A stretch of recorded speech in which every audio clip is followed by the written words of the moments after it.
politique bu tudd alternative citoyenne.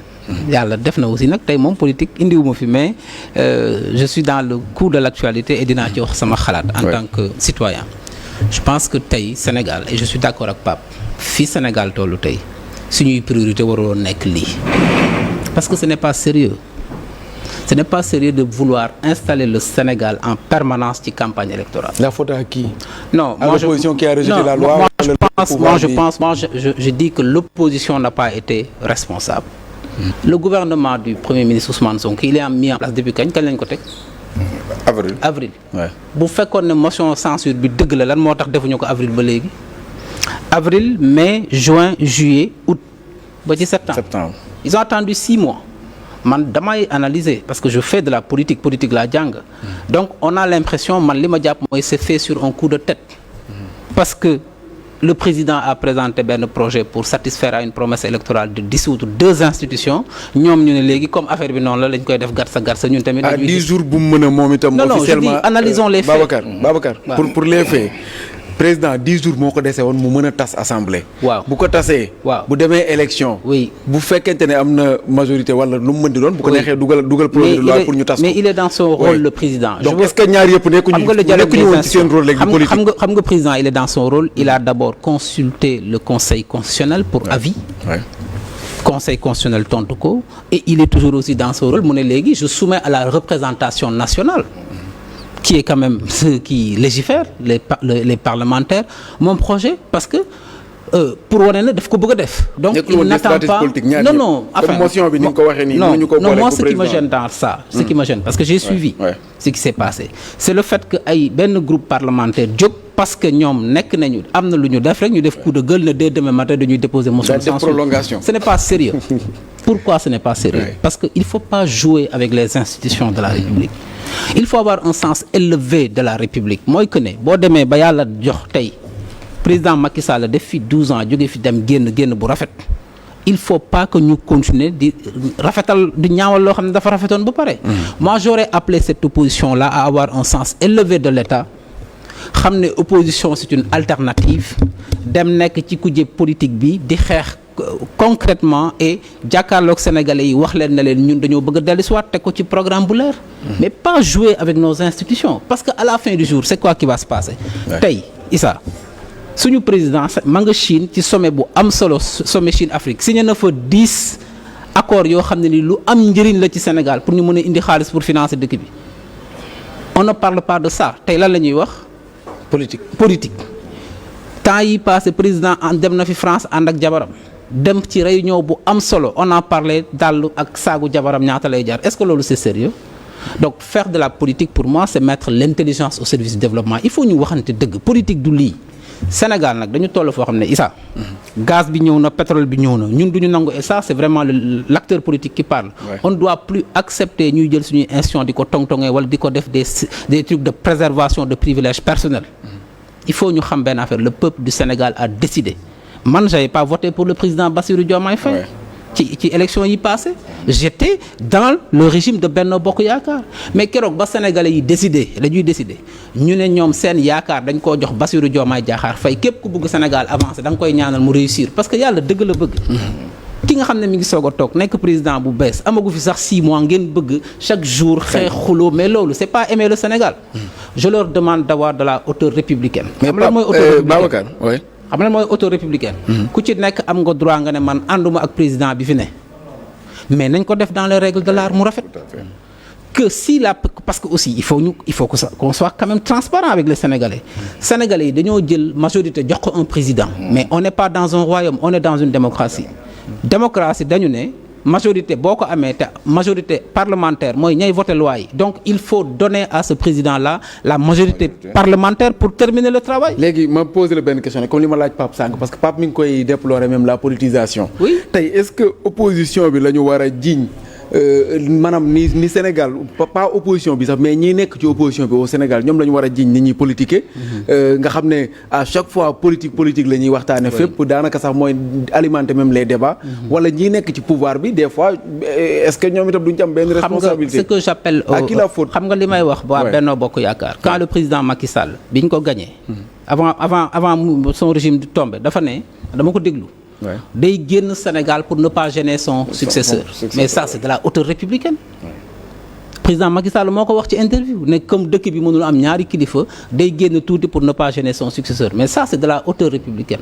Il faut que gars yi ñu am tuuti loo xam ne dañ koy bàyyee yàlla. L'élégance républicaine. Issa Sénégalais yi ñoom ñoo décidé ne dañuy changer. bu fekkee ne dañoo décidé ne dañuy changer ba fal président bu bees mais quand même nañu jàpp rek ne yàlla moo ko sédd ñu jox ko majorité bi nga xam ne ni la mu dig sénégalais yi ñu am yaakaar ci moom mu mën koo def. xam nga sinon d'accord nga ñu tas ko à partir du 12 wuti ji majorité pour mën a dérouler lii bañ a amati comme yi am encore une fois moi je dis j'avais pas voté pour le président Bassirou Diomaye Diakhar Faye j'étais dans la majorité du président Macky Sall.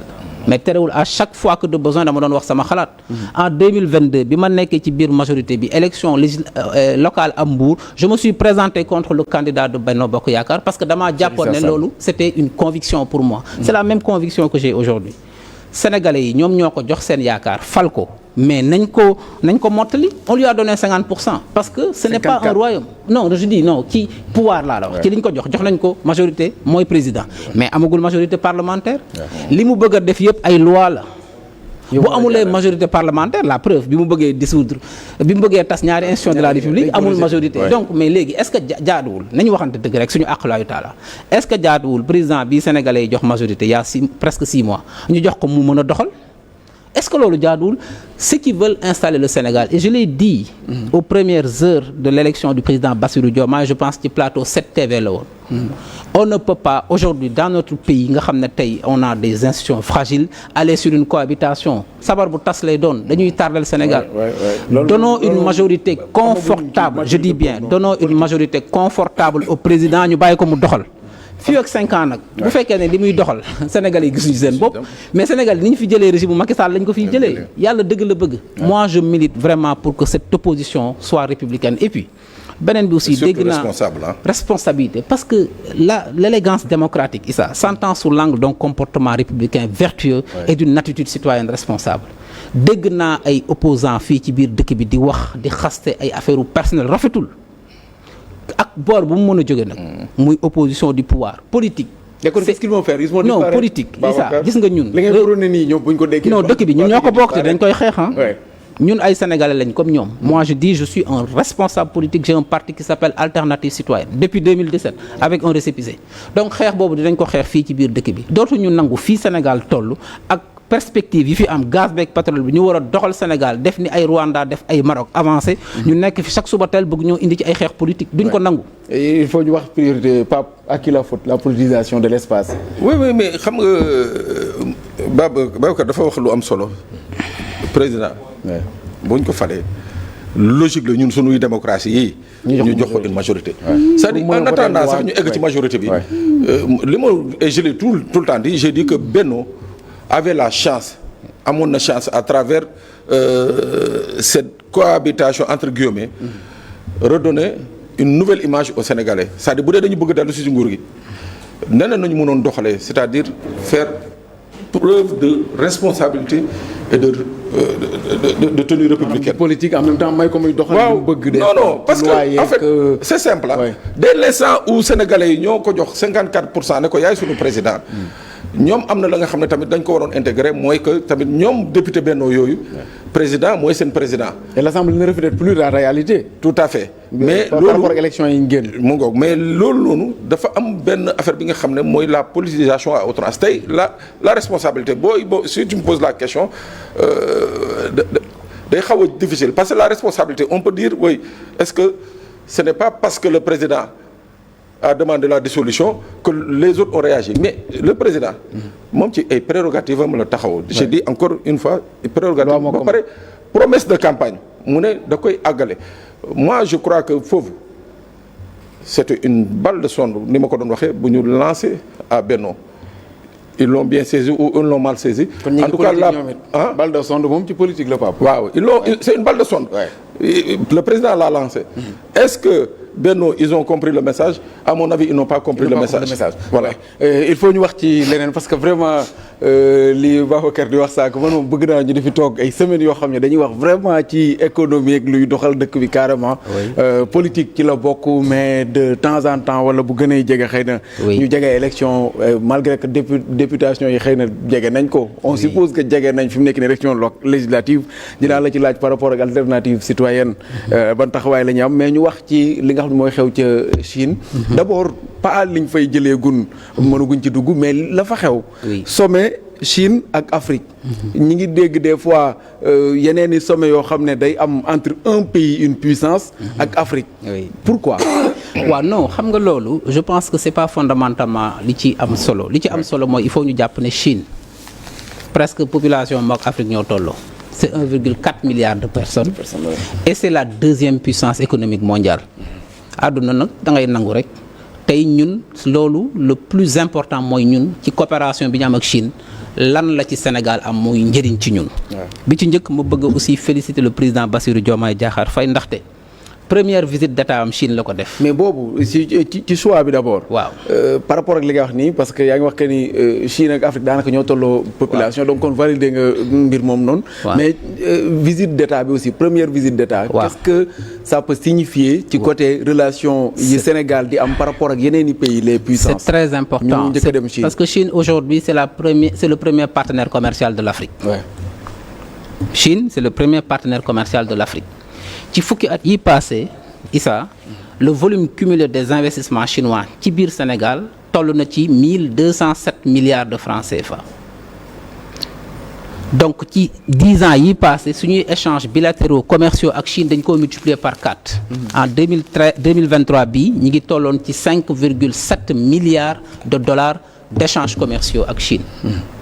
ci premier semestre 2024 bii ñu nekk du 1er janvier au 31 juillet ñi ngi toll ci 3,1 milliards de dollars d'échanges avec une augmentation de 17,4% des exportations sénégalaises kon loolu lu am solo la donc ça veut dire que c'est un partenariat extrêmement dynamique tey ci Chine président signé nañ fa Sénégal signé na fa 10 accords ba benn boo xam ne nii sax dañu war a jàppale Sénégal ci Jeux olympiques yi di ñëw les Jeux olympiques de la jeunesse 2026. donc le partenariat avec la Chine c'est un partenariat extrêmement dynamique teg ci FOCAC Sénégal moo koy co-présider parce que sommet bu mujj bi Dakar la woon fii 2021 ci sommet bu mujj bi dafa am ay engagement yu Chine jëloon pour dimbali pays africains yi ñu augmenter seeni exportation Chine dafa jëloon engagement ne fii ak prochain FOCAC bi dañuy toll ci dañu war a yóbbu importation africaine yi biir Chine à hauteur de 300 milliards de dollars ci 2023 bi ñu ko jàngatee Chine mi ngi exporter 171 milliards de dollars ci biir Afrique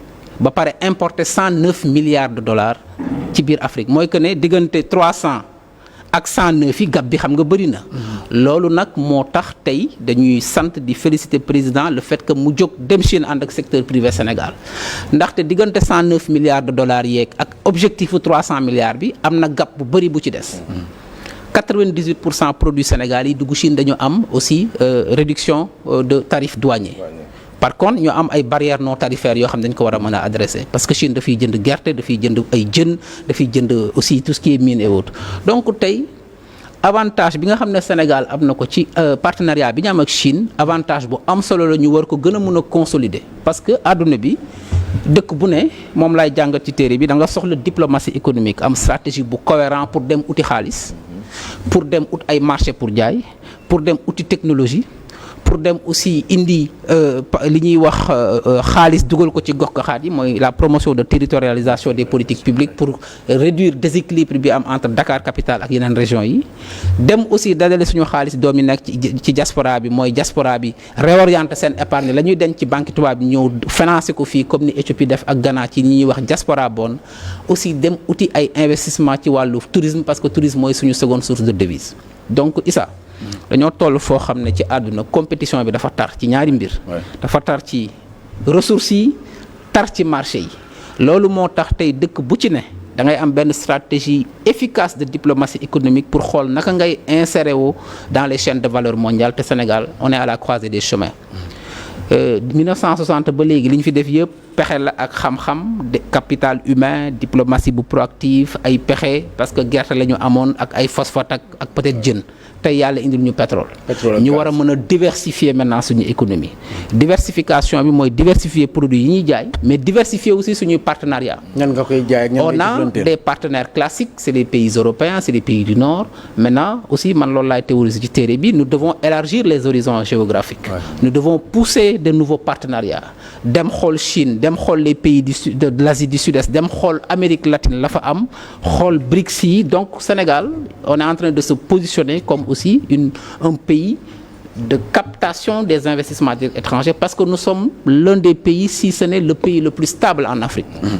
dama koy fàttali sànq ci plateau RTS bi ma nekkoon xëy nañu fii ci Sénégal candidat opposition bi jógee ci kaso bi fukki fan après mu campagne fukki fan oore ci kaso bi umee ci kaso bi koor korité ci palais bi donc ñëw élection dimanche arrivé au premier tour devant le candidat de l'opposition kooku félicité ko ci félicitation yu gën a rafet ci ay anam ñu xëy altine ñëpp dem liggéeyi baltaaku fi. te nit ñëpp ñu ngi doon samp seeni caméra au Sénégal. Ça c'est l'exception de la démocratique Sénégal. loolu il faut pas que ñu yàqu ko. donc tey wax naa ko président dem na fi fan yi France ci réunion bu am solo. on a commenté que dàll ak saagu jabaram est-ce que loolu war na. on est confronté à de grands enjeux. Il y a le changement climatique. Il y a la question aujourd'hui de la migration. Il y a la question de l'environnement. Il y a la question aujourd'hui de la raréfaction des ressources. Il y a la question sécuritaire au Sahel. La sécurité. Nous avons une ceinture de sécurité. Nous sommes dans une zone avec de nouvelles conflictualités, des trafics en tout genre. Sénégal nekk un îlot de paix et de stabilité et de sécurité ñu war ko préserver li gën a njëkk nag ci préservation loolu c'est une gouvernance politique stable. donc politiciens yi nañ ñu dimbali ngir yàlla ak yonent bi ci politique à ne pas finir. parce que ñi nga am yaakaar nañ ko dégg même ñun ñii sax loolu mooy. affaire non parce que xam nga lu tax sax àdduna bi fi mu toll nii. tey boo xoolee ay Rwanda ay Maroc ñooñu bu ñu paree élection lundi ñëpp xoolal pare nañ ci élection au Sénégal depuis 2000 en moyenne tous les 18 mois depuis 2000 il y a une élection au Sénégal. Nous sommes en 2024 est-ce que c'est normal. ñu demaat Chine ci dëkku Xi Jinping yaa ngi koy wax sànq que ni par rapport ak secteur privé bu Sénégal. oui est-ce que du avancer le fait que ñu yóbbaale ñeneen parce que maa ngi gis ci biir délégation bi ñu nga xam ne gis naa bi ñu expliqué même ci nouvelle technologie xëy na duñ def publicité pour benn marque. mais ñu nga xam ne dem nañ ma gis leen ñu expliquer au président. yi nga xam ne moom lañ jot a def ci ay exploits yooyu noonu. est-ce que loolu ce n'est pas une avancée boo xam ne def nañ ko bu considérable. bien sûr par rapport ak le secteur privé. non yaakaar am na bu baax ndaxte le nouveau président bi mu ñëwee. li mu njëkk a def nit boo ko bëggee xam da ngay xool la muy def rek pas la muy wax loolu la Gandhi